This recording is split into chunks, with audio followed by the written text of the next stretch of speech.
must stop Christmas from coming. But how? Then he got an idea. An awful idea. The Grinch got a wonderful, awful idea.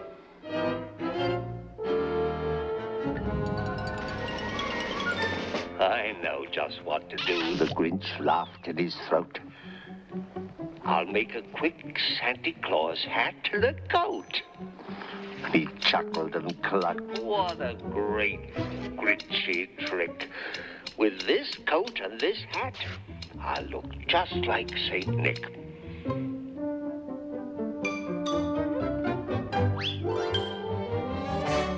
You're a mean one, Mr. Grinch. You really are a heel. You're as cuddly as a cactus. You're as charming as an eel, Mr. Grinch. You're a bad banana with a greasy black peel.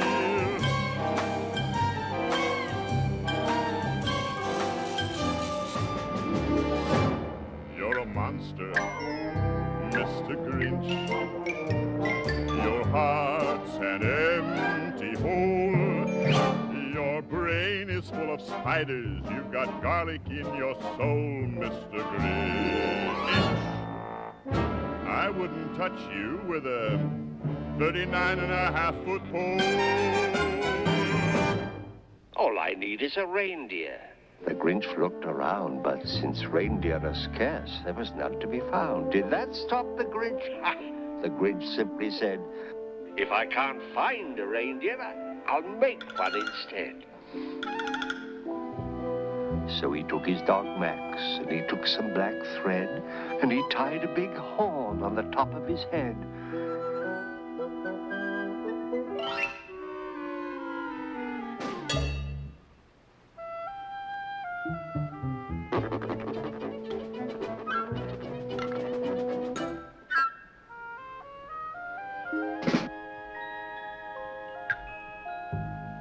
Then he loaded some bags and some old empty sacks on a ramshackle sleigh, and he whistled for Max.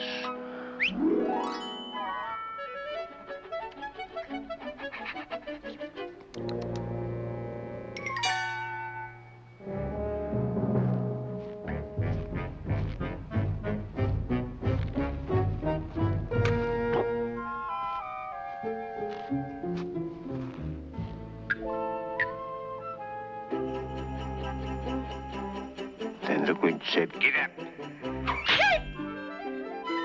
And the sleigh started down toward the homes where the Who's lay a snooze in their town.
All their windows were dark. No one knew he was there. All the Who's were all dreaming sweet dreams without care.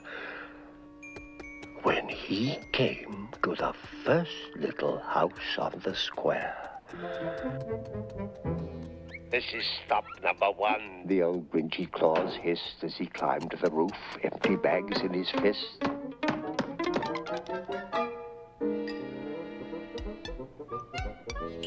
Then he slid down the chimney, a rather tight pinch, but if Santa could do it then, so could the Grinch. He got stuck only once, for a minute or two. Then he stuck his head out of the fireplace flue where the little Who stockings hung all in a row. These stockings he Grinched are the first things to go. Then he slithered and slunk with a smile most unpleasant around the whole room, and he took every present. Popguns, pampoonas, pantookas and drums, checkerboards, bistlebinks, popcorn and plums. And he stuffed them in bags. Then the Grinch very nimbly stuffed all the bags one by one up the chimney.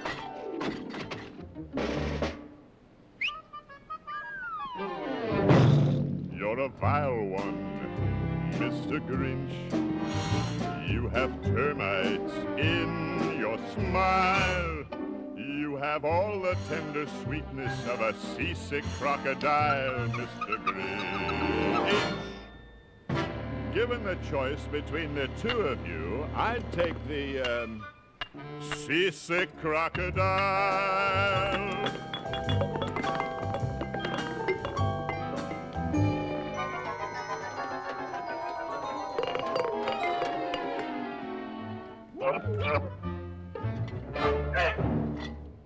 You're a rotter, Mr. Grinch. You're the king of sinful sots. Your heart's a dead tomato splotched with moldy purple spots, Mr. Grinch. You're a 3-decker sauerkraut and toadstool sandwich with arsenic sauce.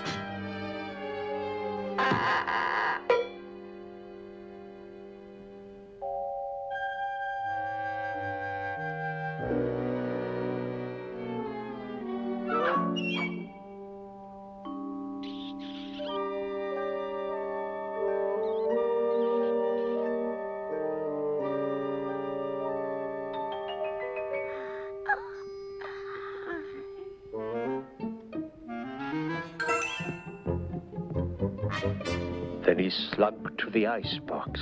He took the Who's feast. He took the Who pudding. He took the roast beast. He cleaned out the icebox as quick as a flash. Why, that Grinch even took the last can of Who hash. Then he stuffed all the food up the chimney with glee. Now, grinned the Grinch, I will stuff up the tree.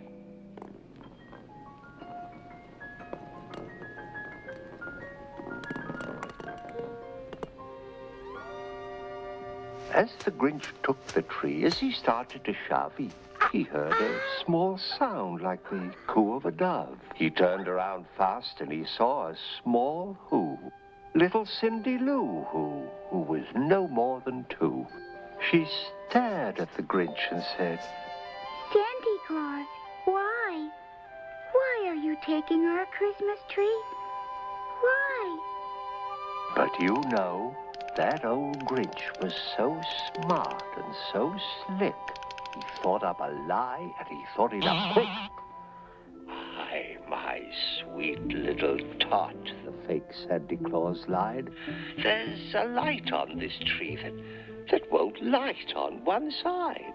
So I'm taking it home to my workshop, my dear. I'll fix it up there, then I'll bring it back here. And his fib fooled the child. Then he patted her head and he got her a drink and he sent her to bed. And when Cindy Lou Who was in bed with her cup, he crept to the chimney and stuffed the tree up. Then he went up the chimney himself, the old liar, and the last thing he took was the log for their fire. On their walls he left nothing but hooks and some wire.